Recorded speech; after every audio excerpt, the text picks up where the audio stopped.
Tout d'abord, la plupart des points importants ont déjà été abordés brillamment par mes voisins. Donc, S'il y a des choses auxquelles tu ne souscris pas, tu peux peut-être le signaler en revanche. Là, c'est des choses non, qui te... je suis quasiment d'accord avec tout ce qui a été dit.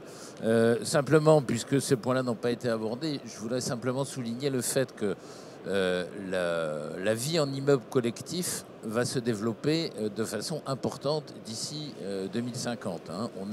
On sera à peu près, d'après les prévisions de l'INSEE, on sera entre 73 et 75 millions d'habitants en France. Aujourd'hui, on a 44% des Français qui vivent en immeuble collectif. En 2050, on sera à peu près à 60%. La mutation est énorme. Donc on sait que cette évolution va se faire par le développement des mégalopoles et des métropoles. Il faut savoir qu'aujourd'hui même, sur les 6 millions de logements qui sont en copropriété, il y en a 80% qui sont dans des villes de plus de 100 000 habitants. Il ne faut jamais oublier ça. La copropriété, c'est un phénomène urbain, ultra-urbain. Et ces villes de plus de 100 000 sont appelées, soit pour certaines, à dépérir, malheureusement, parce qu'elles auraient été aspirées et maltraitées par les métropoles voisines, soit, dans le cas plus favorable, à grossir. Donc le phénomène urbain avec verticalisation ou étalement, malheureusement l'étalement reste une plaie de l'urbanisme français, va faire en sorte que ce phénomène de concentration des copropriétés dans les villes ne peut que se développer. Il y a un autre point sur lequel on n'a pas insisté jusqu'à présent, c'est que aujourd'hui, il y a à peu près 85% des logements qui sont en copropriété, qui sont dans des copropriétés de moins de 50 logements. Donc on est dans des ensembles humains qui sont de taille relativement raisonnable. C'est-à-dire que, pour faire écho à ce que dit Athanase, il est évident que quand on est dans une copropriété de 50 logements, il est relativement possible, je ne vais pas dire que c'est facile, mais il est relativement possible de se connaître et d'avoir une vie sociale qui soit réelle.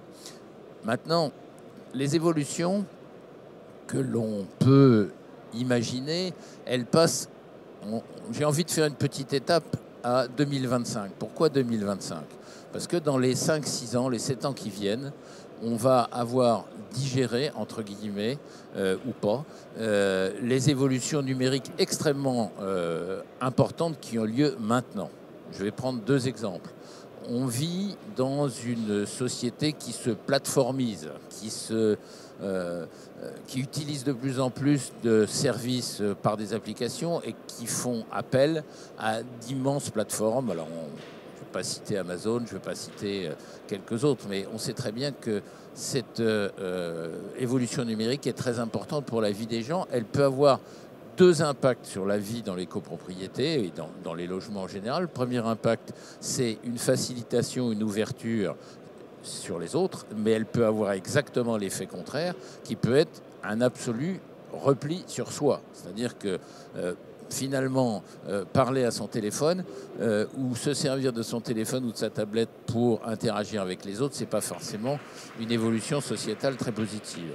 Le risque de repli sur soi est important.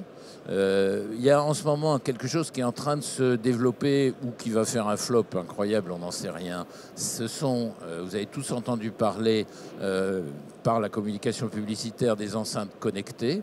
Bon, aujourd'hui, on est très proche de Noël. On vous propose d'acheter des enceintes connectées de chez Google, de chez Amazon, de chez Apple et ainsi de suite, avec des assistants vocaux qui vont vous aider et surtout vous permettre d'acheter chez Amazon de préférence. Une fois que vous avez ce type de device qui se met en place, on est en train, en fait, de constituer d'immenses banques de données, de data, moi j'appelle ça de la data domestique, qui risque, dans un fonctionnement très fermé sur les GAFA et quelques autres, qui risque de refermer les gens sur leur fonctionnement du noyau familial, si vous voulez.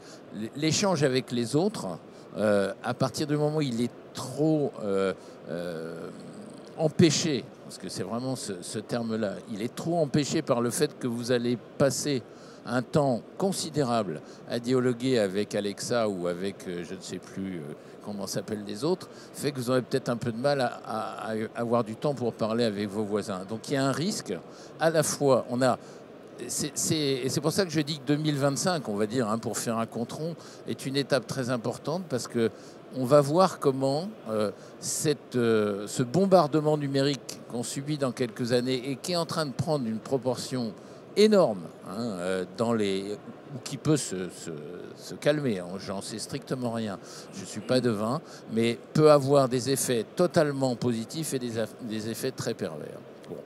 Autre point qui risque quand même d'être intéressant dans les années qui viennent, j'ai dit tout à l'heure que le logement collectif allait se développer, la copropriété va vraisemblablement se développer aussi, mais il n'y a pas que ça.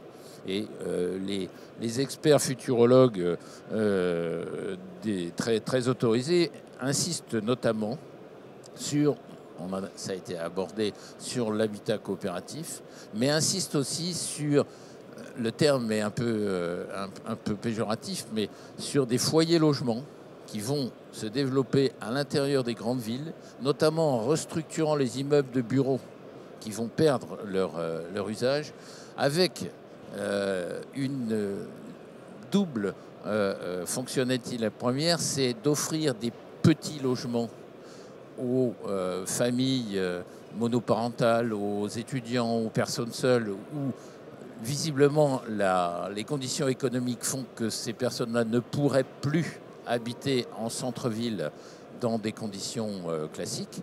Et puis le deuxième côté qui est très intéressant, qui a déjà été abordé aussi, c'est que dans ces immeubles redéfinis complètement, on verra notamment le développement de tout un tas de services collectifs, de nombreux services partagés, mais aussi, il ne faut pas l'oublier, des actions, on va dire, positives autour du recyclage, autour de la récupération, autour d'activités correspondant au travail éclaté et fractionné qu'on va vivre dans les années qui viennent. C'est-à-dire qu'on peut imaginer que les travailleurs indépendants, voire les travailleurs à la tâche, qui malheureusement redeviennent monnaie courante dans cette évolution sociétale, vont avoir des activités entre guillemets professionnelles qui vont se mélanger avec le logement, avec l'habitat.